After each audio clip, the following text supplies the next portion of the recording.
Welcome to our channel. तो आज हम स्टार्ट करेंगे बीकॉम सेम 4 का कॉस्ट अकाउंट यूनिट 3। तो इसके भी पहले वीडियोस बन चुके हैं, तो आपको लिंक डिस्क्रिप्शन में मिल जाएंगी। तो आज हम स्टार्ट करेंगे क्वेश्चन नंबर 24। तो इसमें क्या बोला है, the following details are available from financial account of Asha company limited for the year ended on 31/3/2010।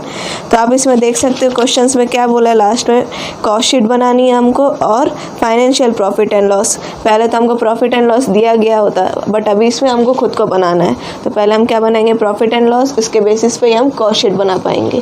Okay, तो हम स्टार्ट करते हैं। फर्स्ट क्या बोला है, direct material consumption. Direct material consumption हमारा किस में आता है, मटेरियल्स डेबिट साइड आता है। तो P&L के डेबिट साइड हम लिखेंगे मटेरियल। हमारे कितनी दिए, 3,75,000।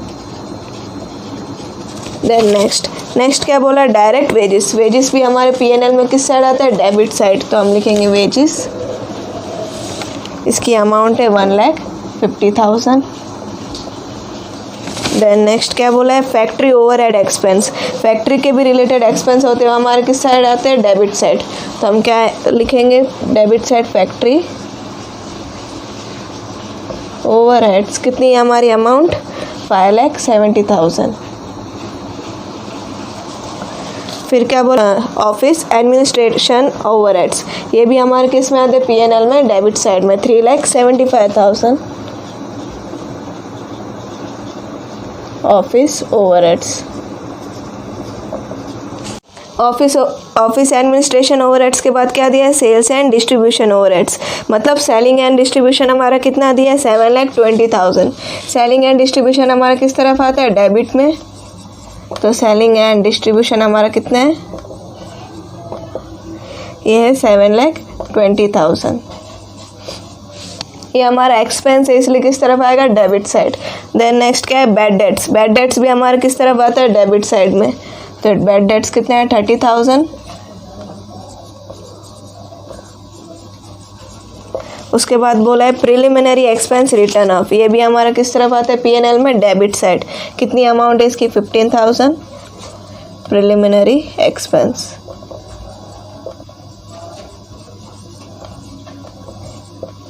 उसके बाद बोला है लीगल एक्सपेंस। लीगल एक्सपेंस भी हमारा किस तरफ आता है, डेबिट साइड। तो यही हम लिखेंगे, इसकी अमाउंट कितनी है हमारी, 7,500।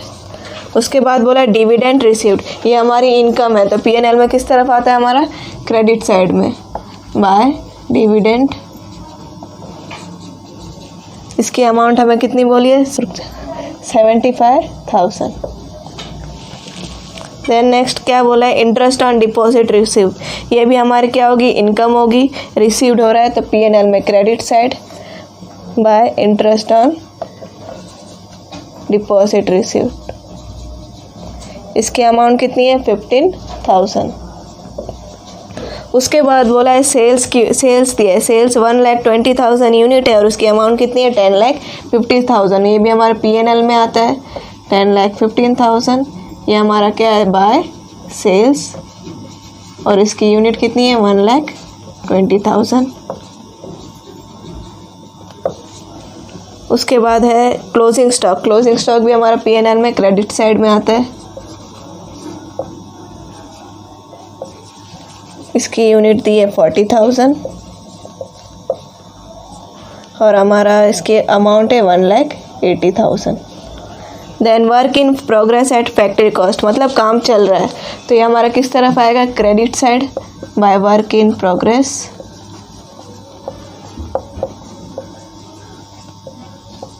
फैक्ट्री कॉस्ट, इसकी अमाउंट कितनी है, 1,20,000। ये हमारा सारा हो चुका है, तो अभी हम इसके क्या कर लेते हैं, टोटल कर लेते हैं। अब हम इसका टोटल करेंगे तो इस डेबिट साइड की अमाउंट ज़्यादा आ रही है, तो इसके हम लिख लें 22,42,500। ये हमारी डेबिट साइड की अमाउंट ज़्यादा हुई, तो ये हमारा क्या होगा, नेट लॉस होगा। तो हमारी नेट लॉस कितनी अमाउंट से आ रही है, 8,02,500। ये हमारा क्या है, नेट लॉस हुआ है। ओके, तो अभी हमारी प्रॉफिट एंड लॉस अकाउंट बन चुका है। तो अभी हम इस बेसिस पे हम क्या बनाएंगे, कॉस्ट शीट। तो चलिए स्टार्ट करते हैं। देन नेक्स्ट क्या हमारा मटेरियल कितना था, 3,75,000। अब इसके रिलेटेड हमको एडजस्टमेंट दिए है। Information received in cost sheet is as under. First में क्या बोला, डायरेक्ट मटेरियल कंजप्शन रुपीज़ 4,20,000। तो हम कौन सी अमाउंट लिखेंगे जो एडजस्टमेंट में दिए है, कितना है 4,20,000 मटेरियल हमारा 4,20,000। इससे पहले हम क्या कर लेते हैं, प्रोडक्शन यूनिट फाइंड कर लेते हैं। तो प्रोडक्शन यूनिट फाइंड करने का फॉर्मूला क्या है, तो हम प्रोडक्शन यूनिट किस बेस पे फाइंड करेंगे, ओपनिंग स्टॉक तो हमें दिया नहीं गया है। तो हमारे पास क्या क्या है, सेल्स की यूनिट है और क्लोजिंग स्टॉक की यूनिट है। यानी सोल्ड यूनिट हमारी कितनी है, सोल्ड यूनिट यानी सेल्स हमारा कितना है 1,20,000। देन नेक्स्ट ओपनिंग स्टॉक तो हमको दिया नहीं है। तो नेक्स्ट क्या आता है इसमें, प्रोडक्शन यूनिट जो कि हमको फाइंड करनी है। और माइनस क्या होता है इसमें, क्लोजिंग स्टॉक।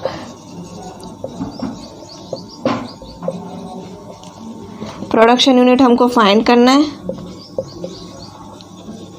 और क्लोजिंग स्टॉक के यूनिट हमारे पास कितनी है 40,000, जो कि हम क्या करेंगे, माइनस करेंगे। तो हम ये माइनस वाले को इस तरफ लेके आ जाएंगे, 1,20,000 प्लस 40,000। तो हमको मिल जाएगा प्रोडक्शन यूनिट जो कि कितनी आई 1,60,000। ये हमारा क्या है प्रोडक्शन यूनिट।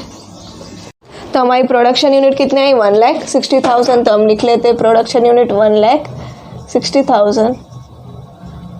ओके, अब इसके बेसिस पे हम पर यूनिट निकाल लेते हैं। 4,20,000 डिवाइड बाय 1,60,000, हमारी पर यूनिट कितनी आ जाएगी 2.64। देन नेक्स्ट डायरेक्ट वेजेस कितनी है हमारी इसमें 1,50,000 है। इसके रिलेटेड कुछ एडजस्टमेंट हमको दिया नहीं है, तो हम डायरेक्ट ही वो अमाउंट कैरी फॉरवर्ड कर लेंगे। कितना है 1,50,000। अब हम इसकी पर यूनिट निकालेंगे, 1,50,000 डिवाइड बाय 1,60,000। तो हमारी पर यूनिट आएगी 0.94। अब इसके रिलेटेड मटेरियल के और कुछ नहीं है, तो हम इसका टोटल कर लेते हैं। तो हमारी प्राइम कॉस्ट कितनी आएगी 5,70,000 और इसके हम पर यूनिट निकालेंगे 3.57। देन नेक्स्ट क्या है इसमें, मटेरियल हो गया, वेजेस हो गया। अब आएगा फैक्ट्री ओवरहेड्स कितना दिया है 5,70,000। बट हमको इसके रिलेटेड एडजस्टमेंट बोला है। सेकंड क्या बोला है, factory overheads recovered at 20% on prime cost. हमें प्राइम कॉस्ट पे फैक्ट्री एक्सपेंस निकालना है, यानी 5,70,000 का कितना परसेंट बोला है हमको 20%। तो हमारा क्या आ जाएगा 5,70,000 का 20% हम निकालेंगे तो कितना आएगा 1,14,000। ये हम किस बेसिस पे निकालेंगे, प्राइम कॉस्ट पे फैक्ट्री एक्सपेंस। ठीक है, अब हम इसकी पर यूनिट निकाल लेते हैं, क्या आएगा 0.71। अब हमको और क्या बोला है, work in progress. Factory related और क्या आएगा इसमें, वर्क इन प्रोग्रेस हमारा कितना था 1,20,000। तो हम वर्क इन प्रोग्रेस में लिखेंगे कितना 1,20,000। वर्क इन प्रोग्रेस हमारा क्या होगा, माइनस होगा क्योंकि काम चल रहा है। ठीक है, तो फिर इसकी पर यूनिट हमारी कितनी आ जाएगी, हमारी पर यूनिट कितनी आ जाएगी इसमें 0.75। ये अमाउंट को हम क्या करेंगे, इसमें माइनस करेंगे। ठीक है, तभी हम फैक्ट्री कॉस्ट निकाल लेते हैं। प्राइम कॉस्ट के साथ ये वाली अमाउंट प्लस करके और जो आएगी उसको माइनस करेंगे 1,20,000। तो हमारी अमाउंट कितनी आएगी 5,64,000। हमारी पर यूनिट इसकी कितनी आएगी 3.52।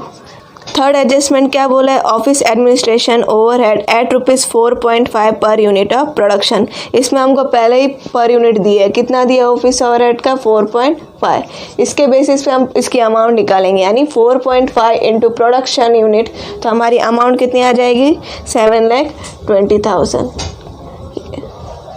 ये हमको जो P&L में दिया है वो वाली अमाउंट इसमें नहीं लिखनी है, जो एडजस्टमेंट में बोला है वो वाली अमाउंट इसमें आएगी, क्योंकि पर यूनिट के बेस पे हम निकालेंगे इसका। Okay, then next fourth adjustment क्या बोला है, सेलिंग एंड डिस्ट्रीब्यूशन। उससे पहले हम इसका क्या कर देते हैं टोटल। अब हम इसका टोटल करेंगे तो हमारा कॉस्ट ऑफ प्रोडक्शन आएगा 12,84,000 और हमारी पर यूनिट कितनी आ जाएगी, इसको डिवाइड करके 8.02। ओके, देन नेक्स्ट फोर्थ वाले एडजस्टमेंट में क्या बोला है, selling and distribution overhead at ₹6 per unit sold.